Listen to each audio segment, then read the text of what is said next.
Hi, let's continue with our Varena tour, walking tour. I made this video para makita nyo lang kung gaano kadami ang makikita nyo sa Varena. Napakaganda nga niya, very picturesque kasi tabing lake ito ng Lake Como. So along the road, you will see different shops, different restaurants, uphill and downhill. Nag-start tayo ng Barena sa baba. Ito naman ngayon paakyat na kasi pa-exit na tayo. At syempre, may simbahan.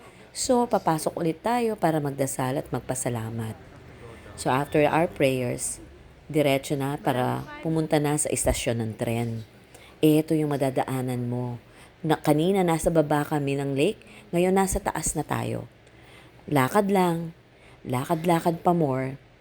Kaya dapat talaga preparado kayo kung magte-trip kayo kasi dapat na-break in na yung mga sapatos, very comfortable at ayos na yung mga kasukasuan niya at buto-buto sa malalayo ang paglalakad. Ito yung linakad namin. Papunta doon sa dulo kasi ito na yung stasyon ng tren. So, magwi-wait lang ng tren and then sasakay. It's about an hour trip again to go to the central station. Follow me for more.